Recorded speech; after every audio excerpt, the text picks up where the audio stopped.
semua, balik lagi di GEP Media Channel bersama kakak Kak Madani. Di video kali ini kita akan bahas prediksi soal SNBT 2024 untuk literasi bahasa Inggris. Seperti apa pembahasannya? Yuk langsung aja cek di video kali ini ya.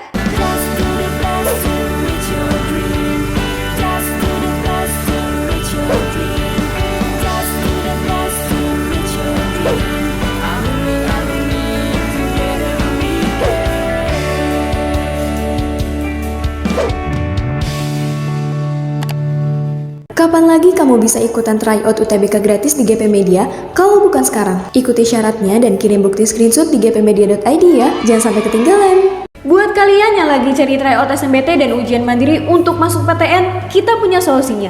GEP Media menyediakan tryout SNBT dan ujian mandiri untuk beberapa PTN ternama di Indonesia. Mulai dari harga 10.000, kalian sudah dapat ribuan soal prediksi, video pembahasan, dan ada kelas online juga loh. Yuk daftar sekarang!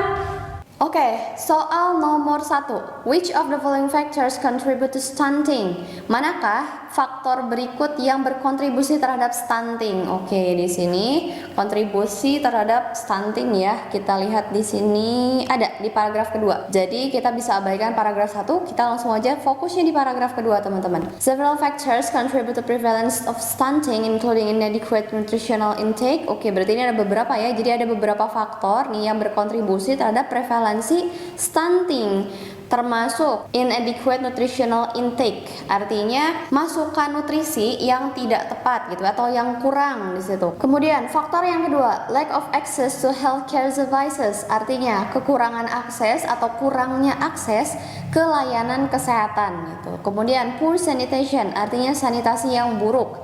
Dan yang terakhir itu inappropriate feeding practices, praktek makan yang tidak tepat. Oke, hanya ada 4 ya. Ini yang pertama, ini yang kedua, kemudian ini yang ketiga, dan ini yang keempat. Oke, kita langsung aja ke pilihan jawabannya. Yang A, adequate nutritional intake, artinya masukan nutrisi yang cukup. Nah, ini salah ya, harusnya inadequate.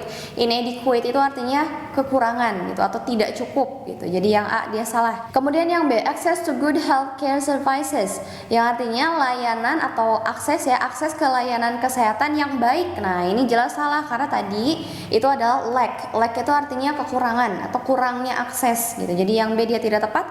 Kemudian ada good sanitation. Nah, yang tadi kan itu poor sanitation ya, bukan good. Jadi ini salah juga. Kemudian improper eating habits, artinya kebiasaan makan yang tidak tepat. Nah, ini bisa yang ini ya, untuk menyatakan kembali yang ini, inappropriate feeding practices. Jadi itu sama artinya dengan improper eating habits. Jadi ini jawabannya.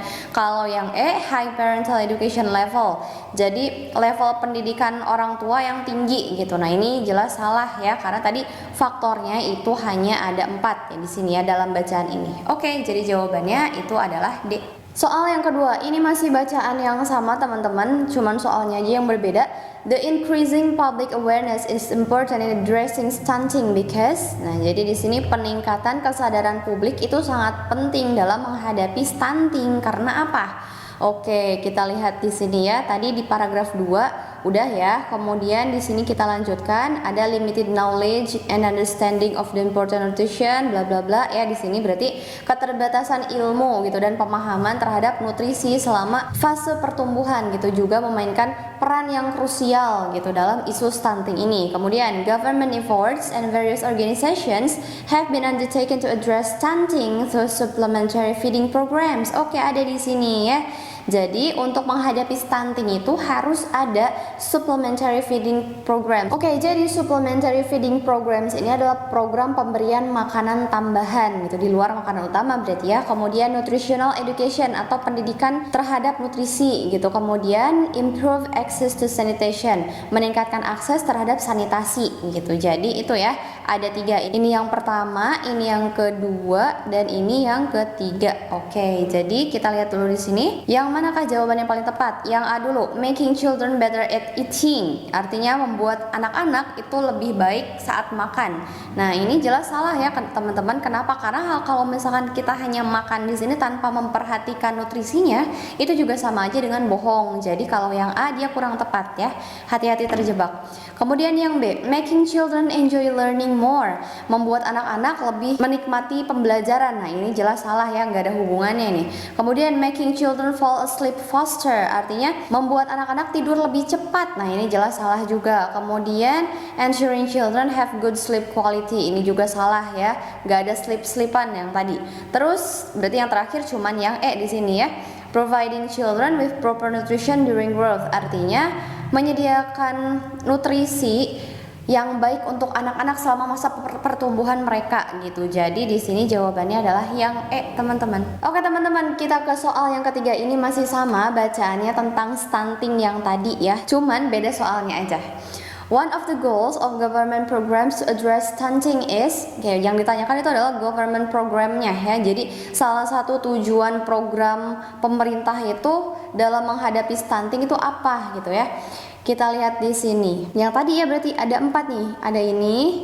Oh maaf, ada 3 di sini. Ternyata 1, kemudian 2, dan yang ini 3 gitu. Jadi pemberian makanan tambahan, kemudian edukasi nutrisi atau pendidikan nutrisi, dan meningkatkan akses terhadap sanitasi itu ya. Jadi government programs-nya ada 3. Kita lihat dulu yang A, improve the quality of children's sleep. Oke, sekali lagi nggak ada sleep-sleepan di sini, berarti ini salah.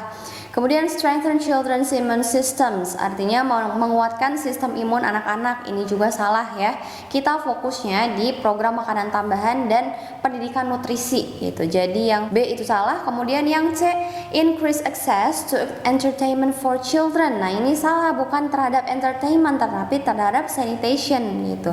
Kemudian enhance nutritional education and supplementary feeding, artinya meningkatkan pendidikan nutrisi dan juga makanan tambahan. Nah, ini yang paling betul, jawabannya yang D ya teman-teman. Sama seperti tujuan yang tadi ya, ada 3, 1, 2, dan 3. Kalau yang E, increase the availability of children's toys. Nah, ini jelas salah ya. Kalau misalkan kita hanya mementingkan mainan saja tanpa mementingkan nutrisinya, maka anak-anak itu akan gagal tumbuh kembangnya gitu teman-teman. Jadi jawabannya yang D. Oke, ini nomor 4. Udah beda bacaannya, bukan tentang stunting lagi. Kita langsung aja ke soalnya terlebih dahulu. Why are premature babies more susceptible to infection? Oke, susceptible itu artinya lebih rentan ya. Jadi di sini mengapa bayi-bayi prematur itu lebih rentan terhadap infeksi? Oke, berarti di sini kita bisa simpulkan bahwa bacaannya tentang bayi yang prematur atau bayi yang lahirnya prematur. Oke, kita lihat dulu di sini. Premature birth. Oke, berarti benar ya. Dia tentang kelahiran prematur. A significant public health issue is becoming increasingly associated with maternal exposure to cigarette smoke in Indonesia.